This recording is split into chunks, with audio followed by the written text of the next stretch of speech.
Hello viewers, welcome to Rachel Bangla BD. প্রথমে একটা breaking news বলবো, আর এই ব্রেকিং নিউজটা শুনে আপনাদের রিয়াকশন ভালো হবে কিনা খারাপ হবে আমি জানি না, বাট আপনাদের রিয়াকশন কি হবে সেটা অবশ্যই আমাকে কমেন্ট করে জানাবেন। আর ব্রেকিং নিউজ হচ্ছে Drew McIntyre is getting screwed on SmackDown and Cody Rhodes is winning the undisputed title back। আর এই আপডেটটা অনেক মেজর, এটা PW ইনসাইডার থেকে এসেছে এবং আপডেটে বলা হচ্ছে, মানে তারা বলতেছে ইন্টারনালি WWE ভিতরে যারা আছে তারা ইনিশিয়ালি প্ল্যান করতেছে রেসলম্যানিয়াতে ম্যাচ হবে কোডি এবং র্যান্ডি অর্টনের, এবং তারা এটা শিওর করেছে কোডি রোডস র্যান্ডি অর্টনের এগেইনস্টে টাইটেল ডিফেন্ড করবে।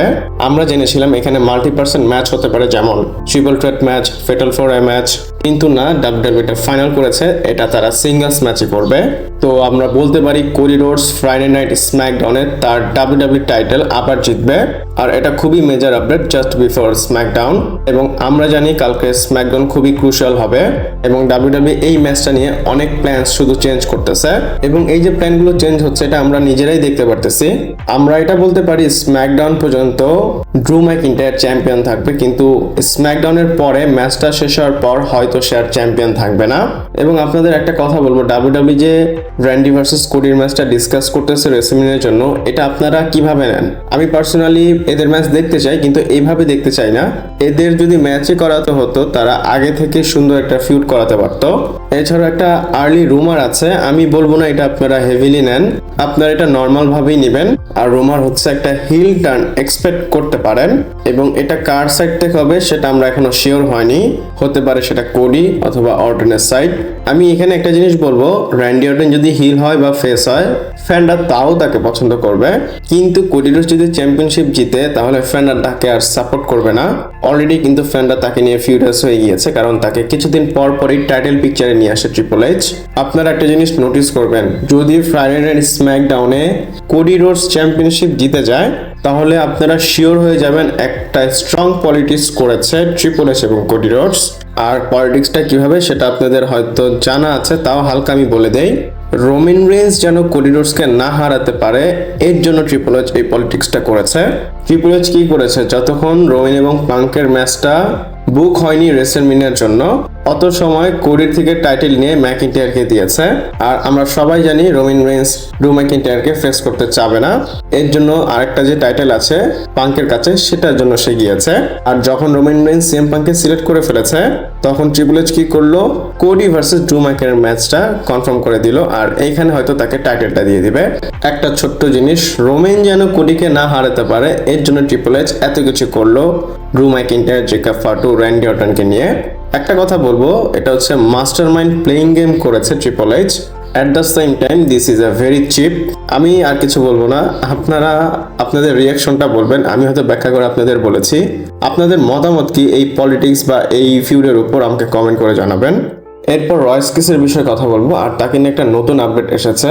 আপনারা হয়তো বলবেন একে নিয়ে এত আপডেট বা এত প্রবলেম কেন হয়, কারণ সে রয়্যাল রাম্বলে এসেছিল, তারপর সে উধা হয়ে গেল, তারপর মাঝখানে কত কিছু হয়ে গেল, তার বয়স বেশি, এগুলো নিয়ে WWE অনেক আপসেট ছিল, মানে সবকিছু নিয়ে অনেক কোশ্চেন উঠেছিল তাকে নিয়ে।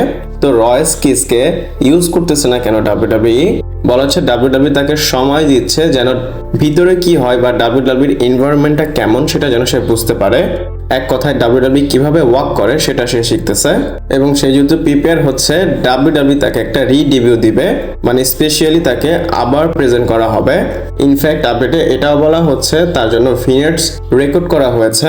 যেইভাবে ওবাফেমি আসার আগে আমরা ছোট ছোট ক্লিপ দেখেছি ওবাফেমির, সেরকম তাকে নিয়েও WWE ক্লিপ রেডি করেছে। আপনারা হয়তো সামনে গিয়ে উইকলি এপিসোডে তার ছোট ছোট ভিনিয়েটস দেখতে পারবেন। এবং বডি স্ল্যামে বলা হচ্ছে সে স্ম্যাকডাউনের জন্য প্রিপেয়ার হচ্ছে, মানে WWE তাকে স্ম্যাকডাউনে রাখবে। ওবাফেমি মানডে নাইট রতে, ড্যানিলসন দুইজনই রতে গিয়েছে, রয়েস কিসকে তারা স্ম্যাকডাউনে রাখবে। তো তাকে নিয়ে WWE যেহেতু রিডেবিউ প্ল্যান করেছে, দেখি সামনে গিয়ে তাকে নিয়ে কি করে। এরপর আমরা কথা বলবো স্যামি জেন এবং ট্রিক উইলিয়ামের বিষয়। স্যামি জেন এবং ট্রিক উইলিয়ামকে আপনারা হয়তো রেসলম্যানিয়াতে একটা সিঙ্গলস ম্যাচ করতে দেখতে পারবেন এবং এদের ম্যাচটা পিচ করা হয়েছে রেসলম্যানিয়ার জন্য। আপডেটটা হয়তো আপনারা দেখতেই পাচ্ছেন, এটা বডি স্ল্যাম থেকে এসেছে এবং সেলফ মেড পিডব্লিউ আপডেটও এটা করেছে যে একটা ডাবল টার্ন হতে দেখতে পারবেন আপনারা এই ম্যাচে। ডাবল টার্ন কি হয়, মানে নর্মালি হিল টার্ন এবং ফেস টার্ন আমরা দেখি, হয় একটা সুপারস্টার ফেস হয়, না হলে ফেস থেকে হিল হয়।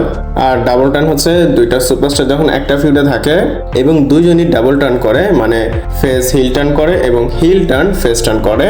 এখন আমরা দেখতেছি স্যামি জেন ফেস টার্নে আছে এবং ট্রানজিশনাল পিরিয়ডে সে হয়তো হিল টার্ন করতে পারে, আর ট্রিক উইলিয়াম হিল সে হয়তো সামনে গিয়ে ফেস হতে পারে। আমি কিন্তু আপনাদের আপডেটে বলেছিলাম ডাব্লিউডাব্লিউ তাকে ফেস টার্ন করাবে, কারণ তাকে ক্রাউডরা খুব ভালো সাপোর্ট দেয়।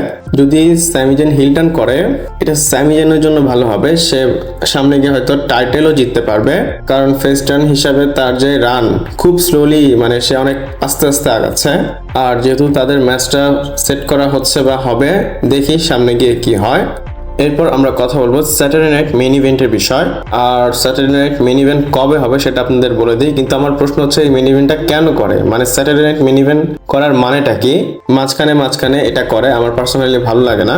আর যেহেতু হবে বলে দিই এটা ডেট কবে।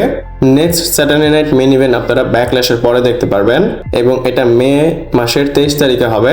আর এটার লোকেশন হচ্ছে ন্যাশভিল, টেনেসি। আপনারা স্যাটারডে নাইট মেইন ইভেন্ট দেখতে পছন্দ করেন কিনা আমাকে কমেন্ট করে জানাবেন। এরপর যে আপডেটটা বলবো সেটা অনেক বেশি মেজর, কারণ এটা হচ্ছে রিয়া রিপ্লে এবং জেড কার্গেলের কন্ট্রোভার্সিয়াল বিষয়। আর যেহেতু রেসলম্যানিয়া সিজন চলে এসেছে, এরকম আপডেট আসতেই থাকবে এবং প্রত্যেকটা ভিডিও কিন্তু ইম্পর্টেন্ট, আপনারা প্রত্যেকটা ভিডিও দেখবেন।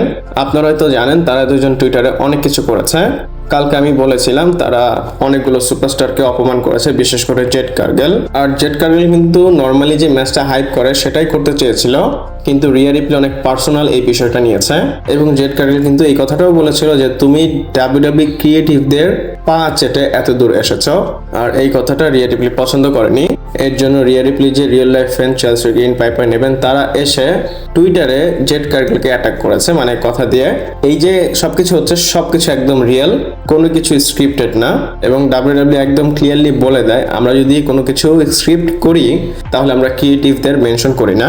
আর অলরেডি কিন্তু এটা মানে তারা ইনভলভ করে ফেলেছে, মেনশন করেছে।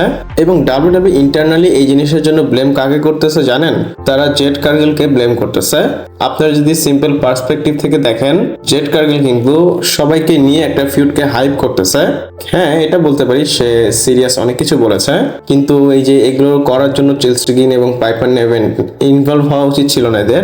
আর সবকিছুতে বেশি ডিসঅ্যাপয়েন্টিং কথা হচ্ছে ডাব্লিউডাব্লিউ তাকে ব্লেম করতেছে। ইভেন অনেকগুলো ফিমেল সুপারস্টার কিন্তু জেড কার্গেলকে নিয়ে কমপ্লেনও করেছে ডাব্লিউডাব্লিউর কাছে এবং তারা ফিল করে, মানে ডাব্লিউডাব্লিউ ফিল করে জেড কার্গেল ইজ দ্য প্রবলেম। এবং আমার মনে হচ্ছে ডাব্লিউডাব্লিউ সবচেয়ে বেশি ফেভার করবে রিয়া রিপ্লিকে। আর ট্রিপল এইচ খুবই পছন্দ করে রিয়া রিপ্লিকে এবং ট্রিপল এইচ এত ক্লোজ না জেড কার্গেলের যতটা ক্লোজ রিয়া রিপ্লি। যাই হোক, এদের যে কন্ট্রোভার্সি হয়েছে এটা খুবই রিয়েল। আপনাদের এটার উপর কেমন টেক আমাকে কমেন্ট করে জানাতে পারেন। ভিডিওটা এ পর্যন্তই ছিল, ভালো লাগলে লাইক, কমেন্ট, শেয়ার, সাবস্ক্রাইব করে পাশে থাকবেন। পরবর্তী ভিডিওতে আবার দেখা হচ্ছে।